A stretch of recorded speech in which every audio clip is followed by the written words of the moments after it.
In this video, we're going to be looking at some of the best materials to use for creating backgrounds in paludariums and terrariums. I've been planning on making this video for quite a long time now, but I wanted to make sure I tested out each of the materials for a decent amount of time first. We'll be looking at cork, clay, coconut, plant backgrounds, and of course spray foam backgrounds, and we're going to be going over the pros and cons of each.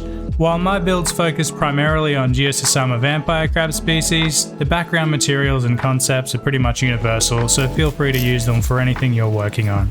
But before we start, make sure the tank you're creating is actually suitable for the animal you plan to keep, so choose your animal first, then build it at home. Don't do it the other way around. You'll get the best results this way. So we're going to start with something you probably might not have considered, and that's not using a background at all. And depending on your tank size and the design idea, you can actually create a really nice, clean looking background using just plants. I've created several tanks using this process, and I just let the plants take over the entire back wall, and the results can look pretty good if you know what you're doing and you're choosing the right plants. So generally I like to use ferns for this, and as you can see, they grow in really well and you couldn't even tell there's no background. Here's a few examples of the builds that I've done, so it's a good idea to consider this as well. It works great in smaller tanks. So moving on to the actual backgrounds, we're going to start with cork boards. So cork board backgrounds are made of compressed cork granules and natural cork bark. They'll give your tank a natural look and are pretty popular in the reptile and amphibian enclosures, and they work great for vampire crabs as well. But there's a ton of different brands out there, and some of them will come infused with carbon or charcoal pressed into it.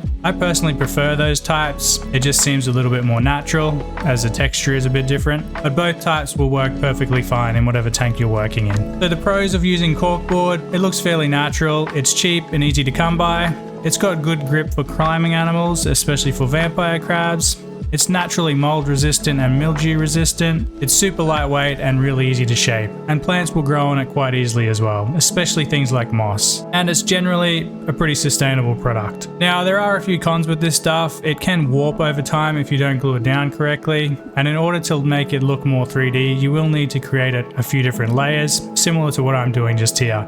It's not that hard or complicated, but it is a little bit of extra work. And if you do get the carbon or charcoal infused ones, just be aware that it can smell a little bit like a forest fire for a few weeks. Of all the background options in this video, this ticks the most boxes for me personally. It's natural, easy to work with, cheap, and easy to find.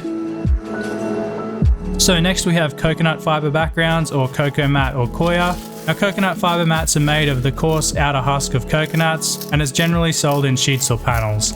They're also super common and are marketed very highly for terrarium use, and in my experience they work really well, though early on they can get a bit of a slight moldy smell, but it does clear after a few weeks. Once that's happened, there isn't any issues. They are great for climbing animals and plants especially, but they are a little bit thin, so if you are planning on mounting anything heavy, you might want to choose a different background option. So if you do choose a coconut mat option, it's best to keep a fairly simple and lightweight background. And the other added benefit of using coconut matting is that you can actually use it as an alternative to weed matting for your substrate barrier, similar to what I'm doing in the video just here. So it's great for two different purposes. So the pros of using coconut fiber: it's also really cheap, super easy to find, it holds humidity pretty well, it's got a great texture for climbing plants and climbing animals, really easy to install, just glue it straight onto the background. And the cons with this, there's not that many.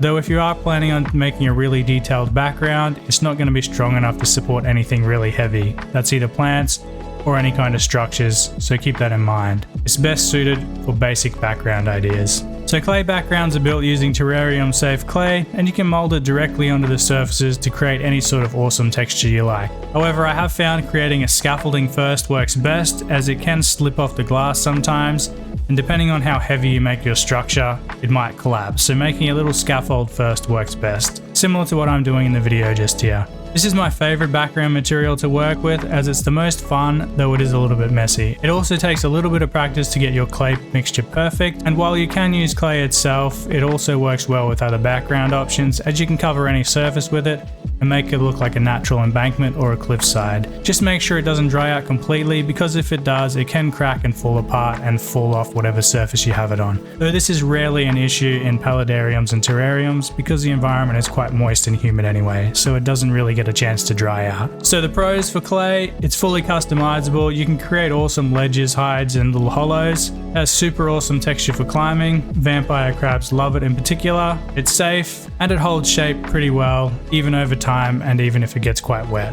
The cons of clay: it is a little bit tricky to work with at first if you don't get your clay mix right. Just remember to add less water than you think and make sure it's going to be a sticky texture but not too muddy. It's also a little bit time consuming to make a clay build, though it is probably the most rewarding. So if you're planning on choosing clay as your background option, don't rush your project, just take your time with it. It's also quite heavy, so if you do plan on using clay and you use a lot of it, expect whatever build you're working on to be quite heavy.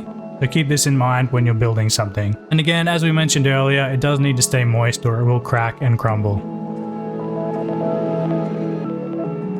Spray foam is probably the most common background material used in this hobby, and it's also one that I hate the most out of all of them, but there's no denying why it's so popular. So you can carve it, coat it in any kind of material that you like. You can build just about any kind of 3D structure easily. It's light, affordable, versatile, and there's no arguing about its almost endless use cases. And that's pretty much the reason for its popularity. That said, the main reason I'm not a big fan of using it is that it feels more like you're simulating a landfill instead of creating an organic natural ecosystem. But if you do need something super lightweight with an unlimited amount of customization, it's pretty much hard to beat spray foam. Just be aware that if you are buying spray foams, not all of them are suitable, and some of them use mold inhibitors and other nasty stuff that will kill your animals, so make sure you're choosing the right kind of stuff. If you can find specific pond foam, this is the best option, though it isn't available in a lot of countries. Try to find that if you can. So the pros, they're pretty much straightforward. It's extremely versatile, super customizable, it's lightweight,